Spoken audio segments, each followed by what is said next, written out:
بسم اللہ الرحمن الرحیم۔ اس کے نشیب و فراز کا پتہ چلتا ہے۔ دور بیٹھ کر تنقید کرنا بہت آسان کام ہے۔ ستارہ گہری سانس لے کر بولی، میں تمہارے اس خیال سے بھی متفق ہوں۔ میں نے کہا، رقص کی تیسری دھن بج رہی تھی، تیسرا دور چل رہا تھا۔ ارشد موتی کی ہم رقص بدل چکی تھی، لیکن وہ اب بھی مڑ مڑ کر ہماری طرف دیکھ رہا تھا۔ ایک مشہور ہیروئن اس کی ہم رقص تھی۔ میں نے ستارہ کو چھیڑنے کے لیے کہا، اتنی مشہور ہیروئن کے ساتھ رقص کر رہا ہے لیکن اب بھی مڑ مڑ کر تمہاری طرف دیکھ رہا ہے۔ وہ بڑی دلکش مسکراہٹ کے ساتھ بولی، اس سے تم ہماری قدر و منزلت کا اندازہ کر سکتے ہو۔ ویسے مجھے اب اس کی نظریں ناگوار گزرنے لگی ہیں۔ میں سوچ رہا ہوں کہ ایک جھٹکا دے کر اس کی گردن مستقل طور پر دوسری طرف موڑ دوں۔ میں نے سنجیدگی سے کہا، اس کی گردن موڑنا اور کسی سانڈ کی گردن موڑنا تقریباً ایک برابر ہوگا۔ ستارہ ہنس کر بولی، تم اسے سانڈ سے تشبیہ نہ دو، کسی سانڈ نے سن لیا تو برا منا جائے گا۔ میں نے سنجیدگی سے کہا۔ اس بار ستارہ کھل کر ہنسی، گردن پیچھے کو جھکا کر نہایت بے ساختگی کے ساتھ۔ میں نے جان بوجھ کر ایک بار پھر ارشد موتی کو دیکھا، لیکن اگر میں اس کی طرف نہ بھی دیکھتا تب بھی اسے اندازہ تھا ہم اس کے بارے میں ہی باتیں کر کے ہنس رہے ہیں۔ دفعتاً ستارہ سنجیدہ ہوتے ہوئے بولی، بھائی تم اسے احساس مت دلاؤ کہ ہم اس کا مذاق اڑا رہے ہیں۔ مجھے تو اس سے خوف آنے لگا ہے، میرے ہوتے ہوئے بھی۔ میں نے اس کی آنکھوں میں جھانکا، تم کون سا 24 گھنٹے میرے پاس ہوتے ہو؟ موقع پاتے ہی اس نے اپنا شکوہ، محرومی یا شاید لاشعوری خواہش بیان کر دی۔ تم میرا تصور ذہن میں رکھا کرو، اس قسم کے اچکوں سے نبڑنے کے لیے تو میرا تصور ہی کافی ہوگا۔ میں نے مشورہ دیا، گمبھیر مسئلوں سے جان چھڑانی تو تمہیں خوب آتی ہے۔ وہ مصنوعی خفگی سے بولی، اور تمہیں مسئلوں کو گمبھیر بنانا خوب آتا ہے۔ میں نے اسے چھیڑا، اس سے پہلے کہ وہ کچھ اور کہتی ایک چھناکے کے ساتھ موسیقی نے دم توڑ دیا اور لوگوں کے رگوں پہ میں دوڑتی ہوئی برق رو جیسے یکدم منقطع ہو گئی۔ سب ڈھیلے ڈالے سے انداز میں کھڑے رہ گئے۔ فربا اندام لوگ تو باقاعدہ ہانپ رہے تھے، تاہم خواتین کے چہروں پر تازگی تھی۔ مجھے محسوس ہو رہا تھا کہ عورتیں اس محفل اور یہاں کے ہلے گلے سے زیادہ لطف اندوز ہو رہی تھیں۔ ان کے چہرے ہیجان امیز مسرت سے تمتما رہے تھے، یا شاید اس میں میک اپ کی بھی کچھ رنگ امیزی شامل تھی۔ اچانک سعید صاحب کی آواز ابھری، خواتینوں حضرات، میرے خیال میں آج کے لیے اتنی ہی ورزش کافی ہے۔ کھانا ہمارا انتظار کر رہا ہے، آئیے کھانے کا حق ادا کریں اور بہادروں کی طرح اس پر ٹوٹ پڑیں۔ سب نے ہم آہنگ ہو کر نعرہ لگایا اور باہر کو لپکے۔ میں اور ستارہ دیوار سے لگ کر کھڑے ہو گئے۔ بیشتر لوگ نکل چکے، تب ہم پرسکون انداز میں دروازے کی طرف بڑھے۔ دروازے کے قریب پہنچ کر میں نے دیکھا ارشد موتی ہماری طرف پشت کیے ستون کی طرح راستے میں تنا کھڑا تھا۔ دوسرے لوگ ایک ایک کر کے اس سے کتراتے ہوئے قدرے دروازے سے گزر رہے تھے۔ مجھے اپنے قد کاٹ کی وجہ سے شاید اس طرح گزرنے میں تھوڑی سی دقت پیش آتی۔ میں نے اس کے کندھے پر انگلی مار کر اسے اپنی طرف متوجہ کرنے کی کوشش کی۔ اسے یقیناً معلوم تھا کہ اس کی پشت پر کون ہے۔ اس نے گھوم کر دیکھنے کی بجائے بڑی بے نیازی سے گردن معمولی سے ترچھی کی اور ٹیڑھی آنکھوں سے میری طرف دیکھا۔ تم راستے سے ہٹ کیوں نہیں جاتے؟ میں نے ملائمت سے کہا۔ اس کی ہم رقص ہیروئن اسے چھوڑ کر جا چکی تھی۔ میرا خیال ہے یہ دروازہ میرے گزرنے کے لیے چھوٹا ہے۔ وہ خالصتاً فلمی ولن والی نخوت کے ساتھ بولا، تم آئے بھی تو اسی دروازے سے تھے۔ میں نے اسے یاد دلایا۔ اس وقت شاید میں نے دروازے سے سمجھوتا کر لیا تھا۔ وہ بے پرواہی سے بولا، ادھر دیکھو میری طرف۔ میں نے اس کے کندھے پر ہاتھ رکھ کر غیر محسوس طور پر دباؤ ڈالا۔ وہ بڑے اسٹائل سے ایڑیوں کے بل میری طرف گھوم گیا اور ناک سکیڑ کر بولا، تم بھی تھوڑا سا ادھر ادھر ہو کر گزر کیوں نہیں جاتے؟ دوسرے لوگ بھی تو گزر رہے ہیں۔ میں نے اس کی بات کا کوئی جواب نہیں دیا اور پلک جھپکائے بغیر اس کی آنکھوں میں جھانکتے ہوئے سرسراتی سی آواز میں پوچھا، تو دروازہ تمہارے لیے چھوٹا ہے؟ اس لمحے ستارہ کی گرفت میرے بازو پر سخت ہو گئی۔ میں بات کو دہرایا نہیں کرتا۔ وہ مجھ سے نظر چراتے ہوئے بدستور بے پرواہی سے بولا، میں نے خاص خاصی قوت مجتمع کر کے بجلی کی سی تیزی سے اس کی ٹھوڑی پر گھونسا رسید کیا۔ اتنی تیزی کی اسے یقیناً توقع نہیں رہی تھی۔ وہ اپنے دفاع میں کچھ بھی نہ کر سکا اور اچھل کر اسی دروازے سے ہوتا ہوا باہر برآمدے میں جا گرا جسے اس نے اپنے لیے چھوٹا قرار دیا تھا۔ ایک لمحے کے لیے تو شاید اس کی آنکھوں کے سامنے اندھیرا چھا گیا تھا، اس لیے وہ وہیں ساکت پڑا رہ گیا۔ میں ستارہ کے بازو میں بازو ڈالے یوں بے پرواہی سے آگے بڑھا جیسے میں نے اپنے راستے میں پڑا ہوا کیلے کا چھلکا جوتے کی نوک سے ایک طرف ہٹایا ہو۔ دوسرے لمحے ارشد موتی کے حواس بحال ہوئے تو وہ چیتے کسی پھرتی سے اچھل کر کھڑا ہوا، لیکن اس وقت تک دوسرے بہت سے مہمان لپک کر بیچ میں آ چکے تھے، بلکہ ان میں میزبان سعید صاحب بھی شامل تھے۔ کئی آدمیوں نے ارشد موتی کو گھیر لیا، بلکہ یوں کہیے کہ قابو میں کر لیا اور ڈانٹنے کے سے انداز میں سمجھانے لگے، موتی یہ کیا جاہلوں والی حرکت ہے؟ تم کیوں چودھری صاحب سے پنگا لینے کی کوشش کر رہے ہو؟ تمہیں تو ایسے لوگوں سے سلام دعا رکھنی چاہیے اور کم سے کم موقع محل تو دیکھا کرو۔ یہاں نہ تو کسی فلم کا سیٹ لگا ہوا ہے اور نہ ہی یہ کوئی ایسی جگہ ہے جہاں تم جگہ ٹیکس وصول کرنے کے لیے آئے ہو۔ کوئی کہہ رہا تھا یار ہم یہاں زندگی کو انجوائے کرنے کے لیے جمع ہوئے ہیں، لڑائی جھگڑے ویسے بھی کیا زندگی میں کم ہیں، کیوں مزہ غارت کر رہے ہو؟ اسی دوران سعید صاحب لپک کر میرے قریب آئے۔ میں برآمدے میں پہنچ چکا تھا۔ وہ میرا بازو تھامتے ہوئے بولے، آپ اس کے منہ نہ لگیں چودھری صاحب، میں اس بدمزگی کے لیے معذرت خواہ ہوں۔ پھر ان کی آواز سرگوشی میں ڈل گئی۔ ایسے نچلے درجے کے آدمیوں کو دعوت دے کر دراصل انسان بدمزگی کو ہی دعوت دیتا ہے۔ پتہ نہیں کس کی سفارش پر میں نے اسے بلا لیا تھا۔ بہرحال آپ اب زحمت نہ کریں، میں اسے سمجھا دوں گا۔ دراصل وہ اتنی حماقت اس لیے کر بیٹھا کہ وہ ایفی کو جانتا نہیں ہے۔ کوئی بات نہیں سعید صاحب، میں نے مسکراتے ہوئے ملائمت سے کہا، آپ نہ بھی زحمت کریں تب بھی میں خود ہی اسے سمجھا دوں گا۔ مجھے معلوم ہے اس قسم کے لوگ کون سی زبان سمجھتے ہیں، اور مجھے یہ جان کر حیرت ہوئی ہے کہ آپ کو وہ زبان بھی آتی ہے۔ سعید صاحب آہستگی سے بولے، دنیا میں سر اٹھا کر زندہ رہنے کے لیے بہت کچھ سیکھنا پڑتا ہے، ورنہ ہر ایرا گیرا آپ کو پاؤں تلے کچل کر آگے بڑھ جائے گا۔ ہم بظاہر یوں باتیں کرتے ہوئے لان کی طرف بڑھ رہے تھے جیسے موسم پر تبادلہ خیال کرتے ہوئے ٹہل رہے ہوں۔ ستارہ کے ہاتھ کی گرفت میرے بازو پر اب بھی سخت تھی، لیکن وہ دیکھ اس سمت ہی رہی تھی جدھر لوگ ارشد موتی کو کھینچ کر لے گئے تھے۔ خیر چودھری صاحب آپ اسے معاف کر دیجیے گا۔ سعید صاحب نے نہ جانے اپنی نرم دلی کے تحت یا کسی اور وجہ سے ارشد موتی کی سفارش کی۔ شاید ان کی اپنی بھی کوئی مصلحت ارشد موتی سے وابستہ رہی ہو، لیکن بہرحال وہ مردم شناس آدمی تھے۔ مجھے زیادہ جانے بغیر بھی انہیں اندازہ تھا کہ ارشد موتی جیسے لوگ میرے لیے کوئی حیثیت نہیں رکھتے۔ اس کا دار و مدار اس کے اپنے طرز عمل پر ہے سعید صاحب، میں نے سنجیدگی سے کہا، یہاں کا حساب کتاب یہیں ختم ہے۔ آئندہ اس نے اپنے آپ کو فن خان سمجھتے ہوئے کچھ کرنے کی کوشش کی تو میں نہیں کہہ سکتا کہ میرا رد عمل کیا ہوگا۔ سعید صاحب مزید کچھ نہیں بولے، وہ پرخیال سے انداز میں مسکراتے رہے۔ خوش مزاج آدمی تھے، کسی فکر میں بھی غلطاں ہوتے تھے تب بھی مسکراتے رہتے تھے۔ پھر وہ ہمیں کھانے کی ایک میز تک پہنچا کر خود معذرت کر کے ایک طرف کو چلے گئے۔ میں اور ستارہ کھانے کی طرف متوجہ ہو گئے۔ اب ستارہ نے بھی گویا اس واقعے کو ذہن سے جھٹک دیا تھا۔ کھانا بہت اچھا تھا، بہت زبردست اہتمام کیا تھا سعید صاحب نے۔ میں اور ستارہ اپنی پلیٹیں لے کر ایک طرف کو ہو گئے اور کھانے سے لطف اندوز ہونے لگے۔ اسی دوران ہدایت کار راحیل اور اس کی بیوی ٹہلتے ہوئے اپنی پلیٹیں سنبھالے ہمارے قریب آ گئے۔ وہ دونوں ہر لحاظ سے ایک دوسرے کے بالکل الٹ معلوم ہوتے تھے۔ راحیل پستہ قد اور سانولا تھا، اس کی بیوی دراز قد اور بے حد گوری۔ راحیل ایک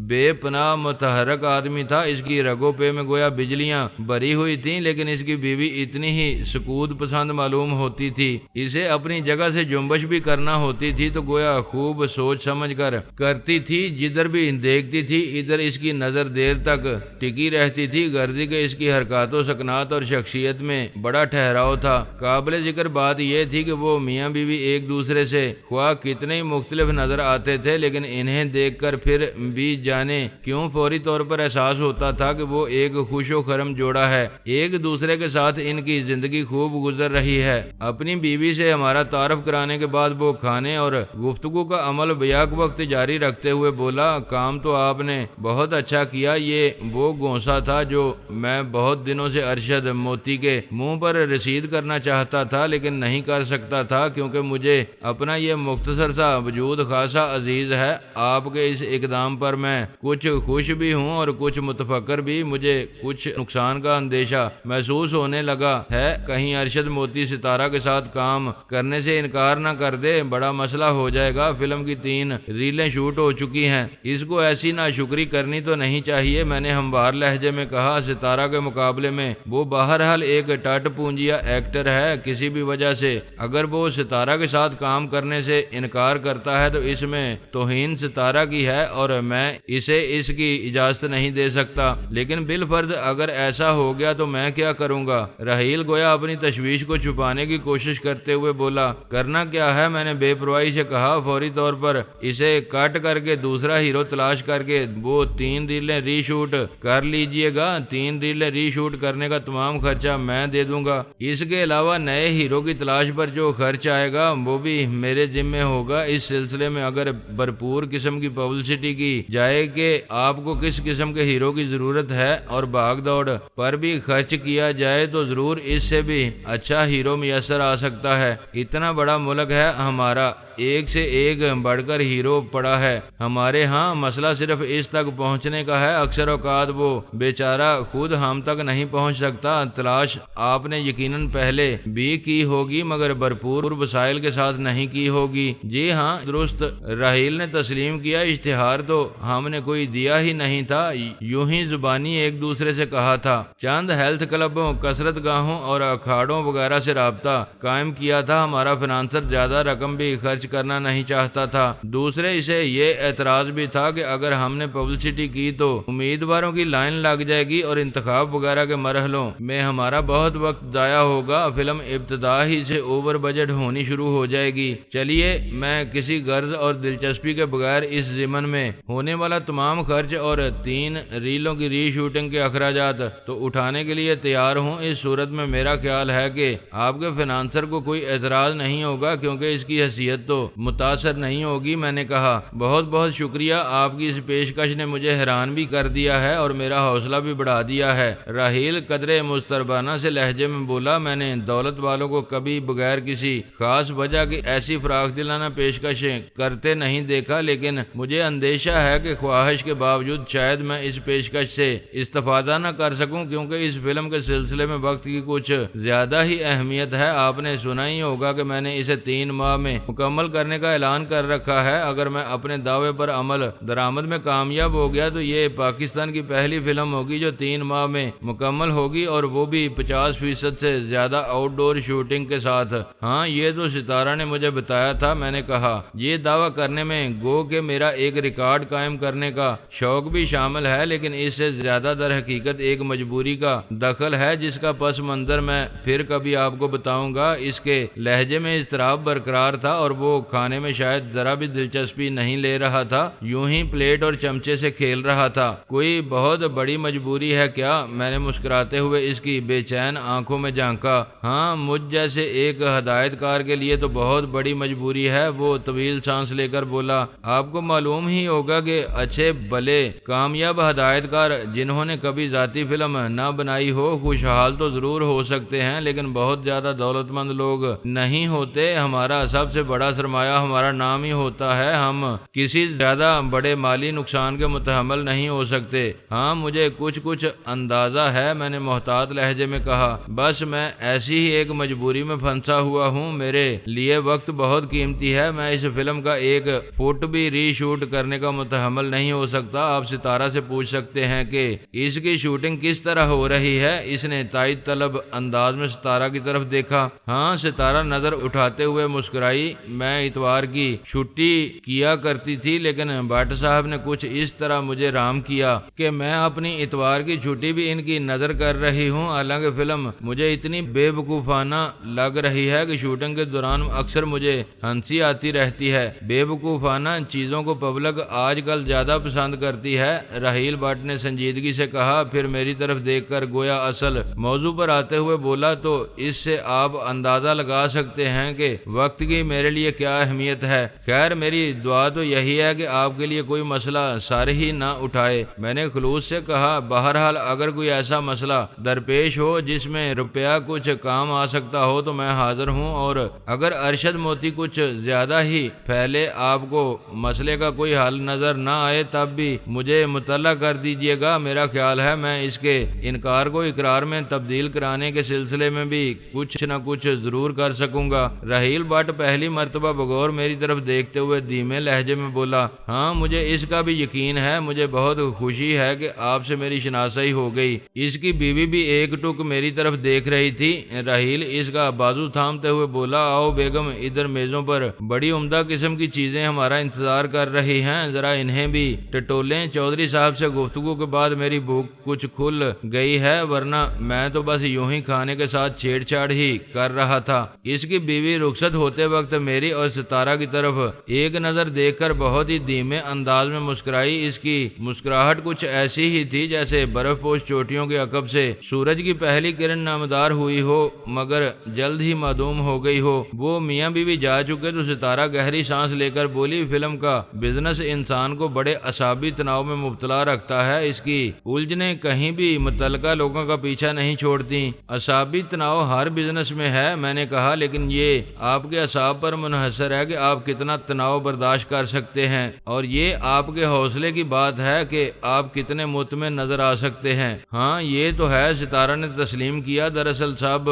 تمہاری طرح فولادی اعصاب کے مالک تو نہیں ہو سکتے۔ ہاں اس قسم کی خصوصیات بعض مخصوص حالات میں جلا ضرور پاتی ہیں، لیکن بنیادی طور پر یہ عطیہ خداوندی ہی ہوتی ہے، اور مجھ پر اللہ ہر معاملے میں بہت ہی مہربان ہے، بہت زیادہ۔ میں الفاظ میں اس کی مہربانیوں کو احاطہ نہیں کر سکتا۔ ستارہ ایک لمحے کے لیے گہری نظر سے میری طرف دیکھتی رہی، پھر پلٹ کر پلیٹ کی طرف متوجہ ہو گئی۔ کچھ دیر بعد آخر کار سبھی کھانے سے فارغ ہو گئے۔ ایک بار پھر سعید صاحب کی آواز ابھری، خواتینوں حضرات توجہ فرمائیے، جن صاحبان نے تیراکی کے مقابلوں میں حصہ لینے اور پانی میں کرتب دکھانے کا وعدہ کیا تھا وہ لباس تبدیل کر کے سوئمنگ کاسٹیوم میں سوئمنگ پول پر پہنچ جائیں، اور جن لوگوں نے پہلے سے اپنے نام نہیں دیے، اگر مقابلہ دیکھنے کے دوران انہیں جوش چڑھ جائے اور وہ سوچیں کہ اس سے بہتر کرتب تو ہم دکھا سکتے ہیں، وہ بھی ان مقابلوں میں حصہ لے سکتے ہیں، بشرطے کہ ان کے پاس سوئمنگ کاسٹیوم موجود ہو یا پھر وہ کسی اور شریفانہ لباس کے ساتھ سوئمنگ پول میں اترنا چاہتے ہوں۔ مقابلے میں حصہ لینے والوں کو 10 منٹ دیے جاتے ہیں۔ مہمانوں نے تالیاں بجائیں، تالیوں کا شور مدھم پڑا تو سعید صاحب ایک بار پھر بے آواز بلند بولے، ایک ضروری بات اور بتاتا چلوں، جن صاحبان نے ڈٹ کر کھایا ہو ان سے میں گزارش کروں گا کہ وہ مقابلوں میں حصہ نہ ہی لیں تو بہتر ہے۔ ہم نہیں چاہتے کہ وہ سوئمنگ پول کی تہہ میں پہنچ کر لیٹ جائیں اور واپس سطح آب پر آنا بھول جائیں۔ مہمانوں نے کہکہے لگائے اور ایک بار پھر تالیاں بجائیں۔ پھر کچھ لوگوں کو میں نے مہمانوں کی ٹولیوں سے نکل کر بغلی راستے کی طرف جاتے دیکھا، شاید وہ اپنی گاڑیوں سے اپنے سوئمنگ سوٹ لینے جا رہے تھے۔ سعید صاحب ایک بار پھر اعلان کرنے کے سے انداز میں بولے، اب تک آپ لوگوں کو کھڑے رکھ کر آپ کی ٹانگوں کی مضبوطی کا امتحان لیا جا چکا ہے اور آپ اس میں کامیاب ہو چکے ہیں۔ جب تک ہمارے تیراک لباس تبدیل کر کے آتے ہیں تب تک آپ کرسیوں پر تشریف رکھ کر ذرا سستا سکتے ہیں، اپنی مظلوم ٹانگوں کو تھوڑا سا سکھ دے سکتے ہیں۔ اس دوران خوبصورت آڈیو اور خوبصورت ویڈیو والی ایک گلوکارہ، یعنی جس کی آواز بھی حسین ہے اور چہرہ بھی، آپ کو ایک پیارا سا نغمہ سنائے گی تاکہ آپ لوگ ایک بار پھر سوئمنگ پول کے کنارے کھڑے ہونے کے لیے تازہ دم ہو سکیں۔ صرف ایک نغمہ، اصل ورائٹی پروگرام آخر میں ہوگا۔ سب لوگ لان کے اس حصے میں آ گئے جہاں کرسیاں لگی ہوئی تھیں اور سامنے سٹیج بنا ہوا تھا۔ میں اور ستارہ سب سے پیچھے بیٹھے۔ ستارہ نے کرسی پر بیٹھتے ہوئے ایک طویل اور آسودہ سی سانس لی، وہ تقریباً تھک سی گئی تھی۔ آرکسٹرا نے دھیمی دھیمی موسیقی بکھیرنا شروع کر دی تھی۔ پھر میں نے گلوکارہ کو ایک تاریک گوشے سے نکل کر سٹیج کی سیڑھیوں کی طرف بڑھتے دیکھا۔ وہ سر سے پاؤں تک جلملا رہی تھی، وہ اس طرح کہ اس کے بال سنہری ڈائی کیے گئے ہوئے تھے اور سٹیج کی رنگ برنگی روشنیوں میں چمک رہے تھے۔ اس کا ڈھیلا ڈالا اور کندھوں پر جھولتا ہوا لبادہ گویا ستاروں سے بنا ہوا تھا، وہ بھی جلمل جلمل کر رہا تھا۔ پیروں میں سنہرے سینڈل تھے، اس کے رخساروں پر بھی افشاں چمک رہی تھی۔ اس کی چال میں بڑی مستعدی تھی، گردن ایک نامعلوم احساس سے تفاخر سے ذرا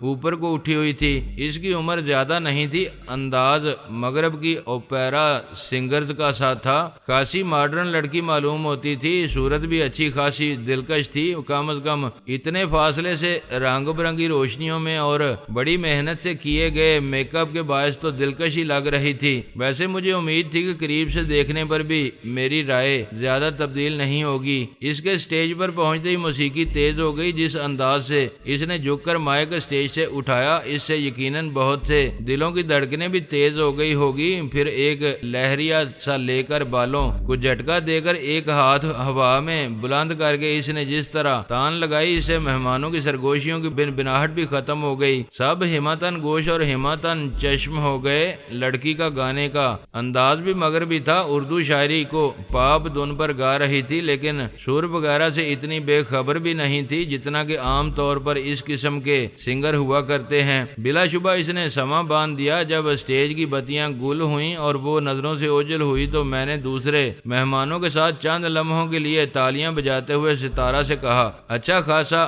گا رہی تھی، بیچاری کے نام تک کا اعلان نہیں کیا گیا۔ کون تھی یہ؟ فرحین اس کا نام ہے اور اسے اپنا نام مشہور کرانے کا زیادہ شوق نہیں ہے، ورنہ اب تک ملک میں تہلکہ مچا چکی ہوتی۔ ستارہ نے بتایا، اگر مشہور ہونے کا شوق نہیں ہے تو گاتی کیوں ہے؟ میں نے حیرت سے پوچھا۔ اس کا شوق بس یہیں تک محدود ہے، چیدہ چیدہ لوگوں کی محفل میں گا کر انہیں دام بخود کر دیا جائے۔ وہ اپنے جلوے، اپنا فن ہر ایرے گہرے تک پہنچانا نہیں چاہتی، یہ اس کے اپنے الفاظ اور اپنے نظریات ہیں۔ ویسے بھی اب وہ پاکستان میں رہتی نہیں ہے، اس لیے سوچتی ہوگی کہ یہاں شہرت حاصل کرنے کا کیا فائدہ، امریکہ میں سیٹل ہے، کبھی کبھار تھوڑے دنوں کے لیے یہاں آتی ہے، کافی عرصہ پہلے یہاں رہتی تھی اور اس وقت اس نے ٹی وی پر 2-4 مرتبہ گایا تھا، لیکن ٹی وی والوں کے لیے وہ نیم کلاسیکل گایا کرتی تھی، اور وہ بھی دوزانوں بیٹھ کر ساری کا پلو سر پر رکھ کر اچھے کھاتے پیتے گھر کی